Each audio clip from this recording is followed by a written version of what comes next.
Hello friends, welcome to Little Joy Teller. Today I'm gonna tell you Fantastic Mr. Fox story. So don't delay, let's dive in. Down in the valley there were 3 farms. The owners of these farms had done well. They were rich men, they were also nasty men. All 3 of them were about as nasty and mean as any men you could meet. The names were Farmer Boogie, Farmer Bounce, and Farmer Bean. Boogie was a chicken farmer. He kept thousands of chickens. He was enormously fat. This was because he ate 3 boiled chicken smothered with dumplings every day for breakfast, lunch, and supper. Bounce was a duck and goose farmer. He kept thousands of ducks and geese. He was kind of pot-bellied deaf. He was so short his chin would have been underwater in the shallow end of any swimming pool in the world. His food was donuts and goose liver.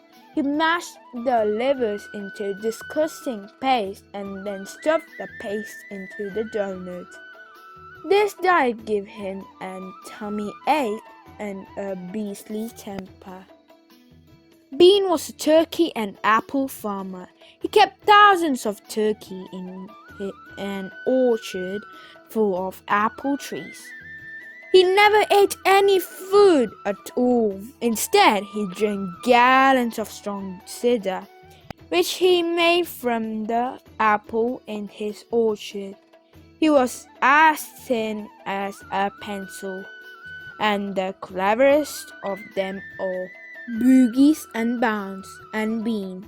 One fat, one short, one lean. This horrible crooks, so different in looks, were none the less equal mean. That is what the children round about used to sing when they saw him.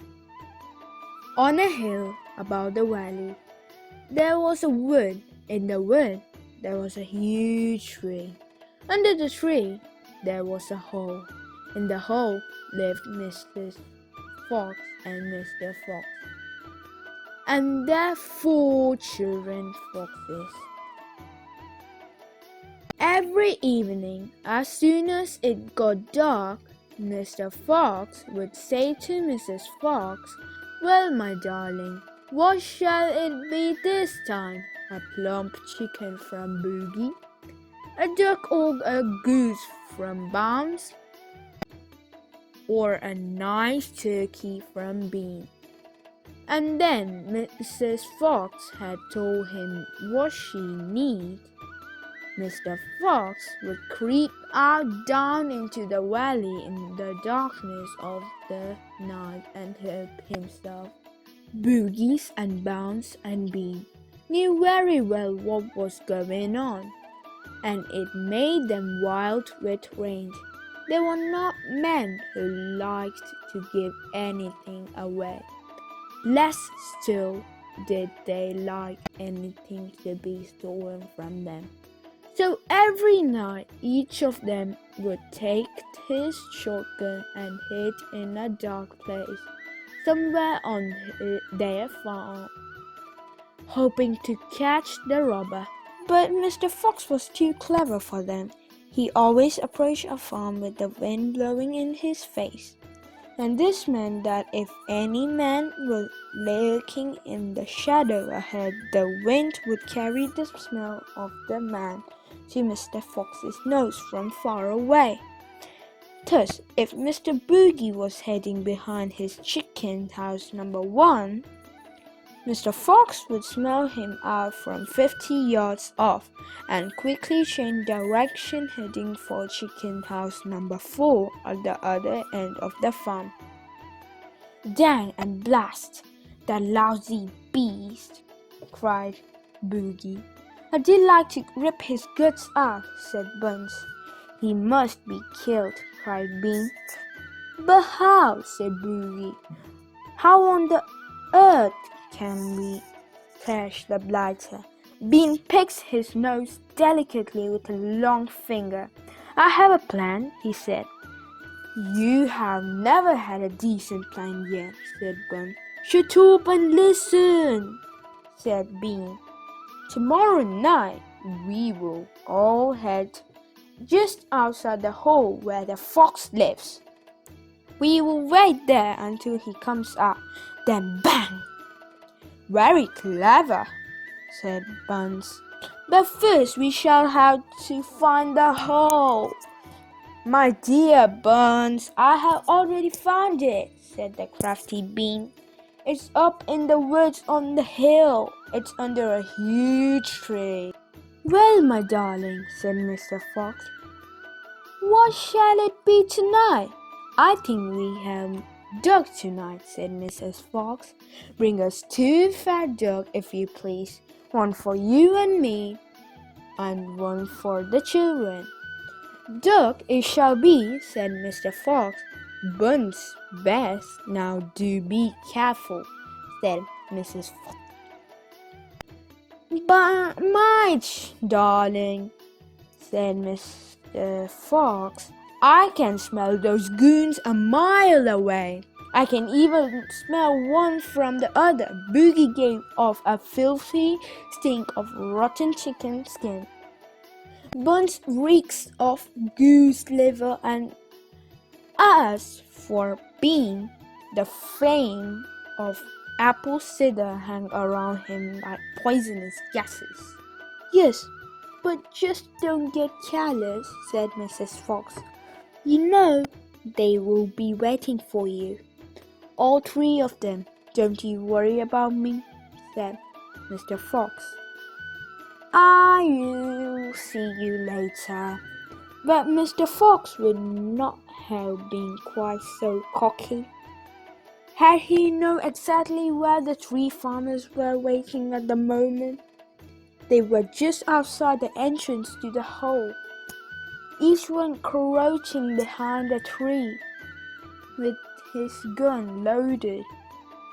And what is more, they had chosen their position very carefully, making sure that the wind was not blowing from towards the fox's hole.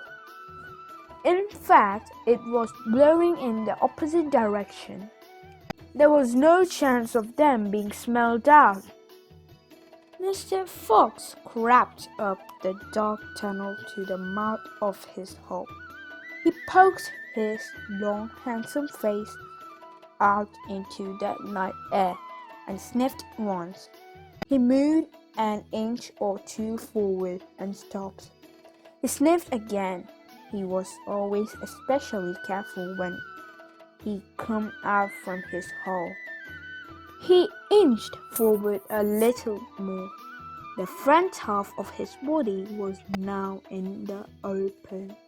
His black nose twitched from side to side, sniffing and sniffing for the scent of danger. He found none, and he was just about to go trotting forward into the wood when he heard, or thought he heard, a tiny sound. A soft rustling sound, as though someone had moved a foot ever so gently through a patch of dry leaves. Mr. Fox flattened his body against the ground and lay very still. His ears pricked. He waited a long time, but he heard nothing more. It must have been a field mouse, he told himself, or some other small animal. He crept a little further on the hole, then further still. He was almost right out in the open now. He took a last careful look around. The wood was murky and very still. Somewhere in the sky the moon was shining Just then his crab-knife eyes caught a glint of something bright behind a tree. Not far away, it was a small silver speck of moonlight shining on a polished surface. Mr. Fox lay still, watching it. What on earth was it? Now it was moving. It was coming up and up. Great heavens! It was the barrel of a gun. Quick as a whip, Mr. Fox jumped back into the hole, and at that same instant, the entire wood seemed to explode around him. Bang! Bang! Bang! Bang! The smoke from the three guns floated upwards in the night air. Boogie and Buns and Bean came out from behind their trees and walked towards the hole. "Did we get him?" said Bean. One of them shone a flashlight on the hole, and there on the ground in the circle of light, half in half out of the hole, lay the poor, tattered, blood-stained remains of a fox's tail. Bean picked up. "We got the tail, but we mixed the fox," he said, tossing the thing away. "Dang and black," said Boogie. "We shot too late. We should have let fly the moment he poked his head out." "He won't be poking it out again in a hurry," said Buns. Bean pulled a flask from his pocket and took a swig of cider. Then he said, "It will take 3 days at least before he gets hungry enough to come out again. I'm not sitting around here waiting for that. Let's dig him out." Said Boogie. "Now you're talking sense. We can dig him out in a couple of hours. We know he is there. I reckon there is a whole family of them down in that hole," said Bones. "Then we will have the lot," said Bean. "Get the shovels."